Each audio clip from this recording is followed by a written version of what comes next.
जन जागरण मंच संगठन ने दिल्ली जंतर मंतर पर मशहूर टीवी एंकर दीपक चौरसिया के खिलाफ जोरदार विरोध प्रदर्शन किया। जन जागरण मंच ने टीवी एंकर दीपक चौरसिया को गिरफ्तार करने की मांग की है। जन जागरण मंच के बम बम ठाकुर ने लगाया आरोप। सरफरोशी की तमन्ना अब हमारे दिल में है, देखना है जो कितना बाजुए का दिल में है। हम बच्ची को न्याय मांगते, नहीं किसी से भीख मांगते, बिलखती बच्ची का पुकार नहीं सुनेगा। गुड़गांव पुलिस दीपक चौरसिया की दलाली बंद करो, बंद करो, बंद करो, गुड़गांव पुलिस दीपक चौरसिया की दलाली बंद करो, बंद करो, बंद करो। मेरा नाम बम बम ठाकुर है और मैं यूथ सनातन सेवा संघ का राष्ट्रीय अध्यक्ष हूँ।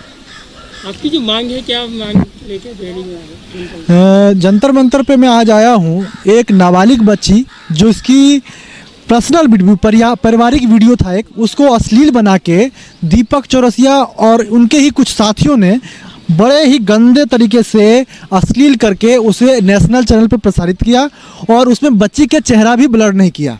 और फोरेंसिक जांच की जब रिपोर्ट करवाई गई तो उसे रिपोर्ट के आधार पर यह साबित हो गया कि दीपक चौरसिया जो है उसके एक साफ सीधी वीडियो को अश्लील बनाकर ऐसा प्रसारित किया कि जैसे उस बच्ची के साथ में कोई रेप हो रहा हो, और उसे जो परिवार के लोग थे उसको दलाल बताया कि वो लड़की के दलाल हैं, लड़की सप्लाई करने वाले हैं, और इस तरह से उस लड़की की छवि जो है समाज में धूमिल करने का जो है प्रयास किया।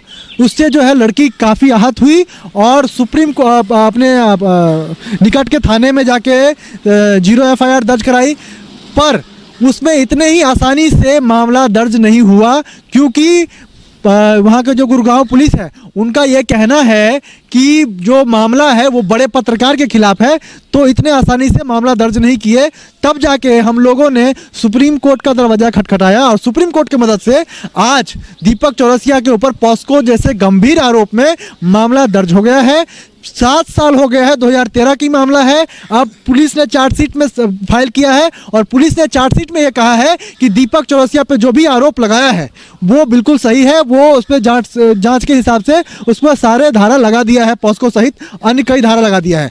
पर पुलिस ने साथ ही चार्जशीट में ये कहा है कि अगर इसकी गिरफ्तारी होगी तो लॉ एंड ऑर्डर बिगड़ जाएगा। मैं आपसे पूछना चाहता हूँ, ऐसा तो कौन सा संविधान के नियम है या कौन सा संविधान में लिखा हुआ है कि अपराधी अगर बलवान हो तो उसको गिरफ्तार नहीं किया जाएगा, क्योंकि अगर उसकी गिरफ्तारी होगी तो समाज में अराजकता फैल जाएगी? कैसे हो सकता है? बमन ठाकुर जी, मेरा सवाल सबसे पहले आपसे ये है, वो जो बच्ची है उसकी आयु क्या है और क्या वो वीडियो था जो दीपक चौरसिया ने वायरल किया? जिस समय उस बच्ची का वीडियो को दिखाया गया उस समय तो बच्ची 8 साल की थी और अभी 14-15 साल की है बच्ची। वो कौन से साल में? ये 2013 में दिखाया गया। 2013 से लेकर अब तक वो बच्ची और उसके घर वाले कहाँ गुम थे और कानून का दरवाजा क्यों नहीं खटखटाया? 2013 से ही बच्ची की जो परिवार है वो लगातार संघर्ष में है, पर जब परिवार को ऐसा लगा कि हमको इतने आसानी से न्याय नहीं मिलेगा, तब जाके उन्होंने हमारे जैसे संगठनों से, जन जागरण मंच से समर्थन लेना चाहा, उनसे हाथाजोड़ी किया। आज जन जागरण मंच उनके समर्थन में खड़ा हुआ है, आज समाज के लोग उनके समर्थन में खड़ा हुआ है, तब जाके हम आपके सामने ये बात रखने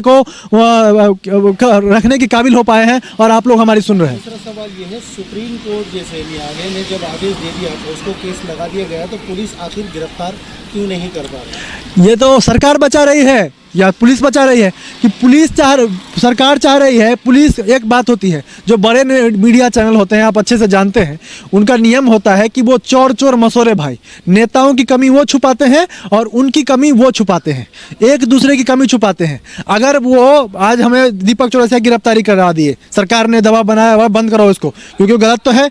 मैं तो जो मांग कर रहा हूँ ये तो जायज मांग है, किसी के साथ अस्मिता के साथ खिलवाड़ हो तो उसकी तो गिरफ्तारी होनी चाहिए।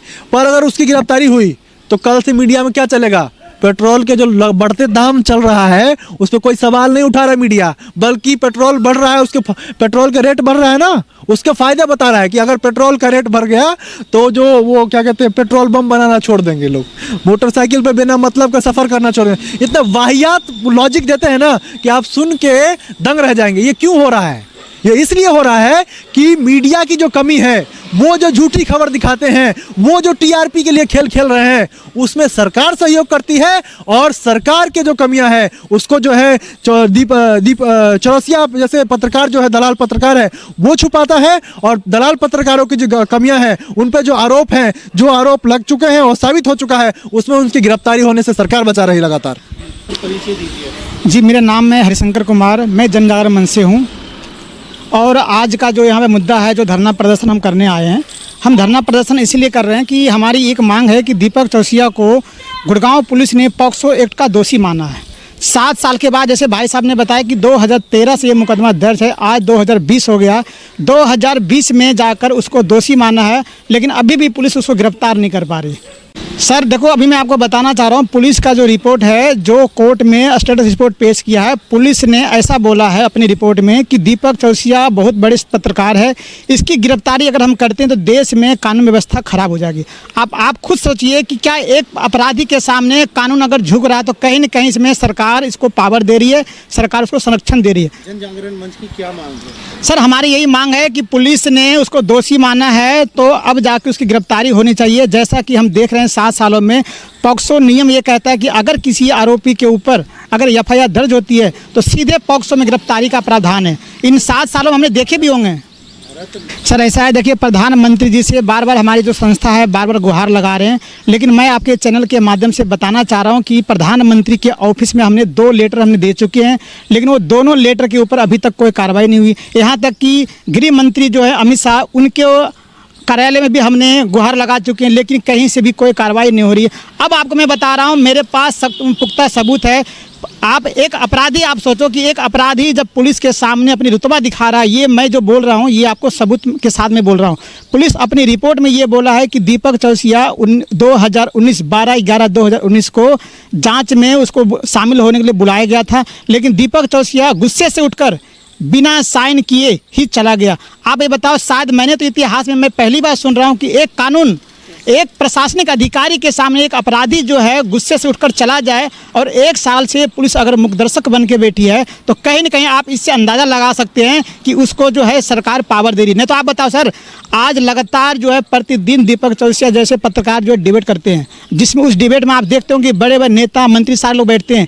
क्या उस नेता मंत्री को ये नहीं पता है, जब हम राष्ट्रपति, प्रधानमंत्री, गृह मंत्री के ऑफिस में हम लेटर दे रहे हैं तो उस लेटर के आधार पर उनको तो संज्ञान लेना चाहिए, और अगर संज्ञान नहीं ले रहे हैं तो इसका मतलब है कि कहीं न कहीं जानबूझकर अंदाज किया जाए। आज हम यही इसी मुद्दे को लेकर हम जंतर मंतर पर हम आए हैं, ताकि हम ये चाहते हैं कि जल्दी से जल्दी उस पीड़िता परिवार को न्याय मिले। नहीं तो आज इस परिवार के साथ मैं बता रहा हूँ, ऐसे तो कई परिवारों के साथ मीडिया द्वारा दुष्चरित्र किया जाता है सर। ये तो आप जैसे छोटे जो चैनल हैं, यूट्यूब का जो माध्यम है, सोशल मीडिया का माध्यम, नहीं तो आज जो जिस चैनल के खिलाफ ये मामला चल रहा है, कोई भी मीडिया इसको दिखाने के लिए तैयार नहीं है। मेरा यही सवाल है कि जो मीडिया अपने आप को निष्पक्ष बताकर दूसरे को आईना दिखाने का काम करता है, क्या इस खबर को भी जब उस चैनल वाले को चलाना चाहेंगे, चैनल वाले चलाना चाहेंगे इस खबर को भी? लेकिन नहीं। कई बार हमने देखे हैं कि सब कुछ जानते हुए भी इस बात को जानबूझकर नज़रअंदाज किया जा रहा है। तो आज हम आपके चैनल के माध्यम से हम जनता से ये अपील करते हैं कि इस बच्ची को न्याय दिलाने में आप लोग भी आगे आएँ, ताकि भविष्य में किसी दूसरे बच्ची के साथ ऐसा दुर्व्यवहार न किया जाए। मल्होत्रा, आप क्या कहना चाहेंगे इस केस के बारे में? इस केस के बारे में मैं यही कहना चाहती हूँ कि सच्चाई की आवाज़ जो हम लोग उठा रहे हैं वो उस बच्ची के कारण है, जिसको न्याय मिलते हुए इतनी देर हो चुकी है। 2013 का ये हमारा केस है और इसमें अभी तक जो है न्याय जो है कहीं से दिखाई नहीं दे रहा है। तो मेरा इन सब आप जैसे सोशल संस्थानों से, NGO से, पुलिस से ये रिक्वेस्ट है कि आप इस मांग को, इस सर्च को तेज करिए, क्योंकि दीपक चौरसिया का नाम अब तो गुड़गांव पालम पुलिस ने सप्लीमेंट्री चार्जशीट में डाल भी दिया है। उसकी इस तरह से एक जैसे कहते हैं कि वो पावरफुल व्यक्ति का इतना रुतबा है कि जब ये ऑर्डर्स हुए कोर्ट के, पालम बिहार के और गुड़गांव चंडीगढ़ कोर्ट के जब ऑर्डर्स होते हैं तो उसका नाम बड़े ही सफाई से बचा लिया जाता है पुलिस के द्वारा। उसकी जो को एडिटर है, उसकी जो पत्रकार है अपना रिचा त्रिपाठी, जो उस समय उस चैनल पे न्यूज़ एंकर थी, उसका नाम डाला है पुलिस ने। अजीत अंजुम का नाम है, लेकिन बड़ी ही सोच विचार का विषय है और बड़े ही जिसे कहते हैं आयरनी का माध्यम है कि जो एक बड़ा चैनल का एडिटर है उसका नाम नहीं है। कभी भी कोई किसी के घर में कोई व्याख्यान होता है तो उसमें जो सबसे बड़ा जो उस घर का मालिक होता है वो जिम्मेदार होता है। तो जब उसके अंडर पर ये प्रोग्राम चला तो किस तरह से पुलिस ने उसका नाम जो था वो उसको बचाने की कोशिश की गई। उसके बाद हमारा जो जन जागरण मंच जो NGO है इस लड़ाई को 7 साल से लड़ रहा है। उसके बाद हमने दोबारा पिटीशन लगाई चंडीगढ़ कोर्ट में और बोला गया कि दीपक चौरसिया जिसने न्यूज़ चलवाई और बोल कर बोला गया कि इसके माँ बाप जो हैं वो धंधा करते हैं और ये लड़कियों का धंधा चल रहा है और इस लड़की के साथ बलात्कार हुआ है और उस लड़की की अस्मिता को तार किया गया। उस चैनल पर न्यूज़ करने वाला, चलाने वाला, उसको कंडक्ट करने वाला, उसका नाम हटा दिया जाता है।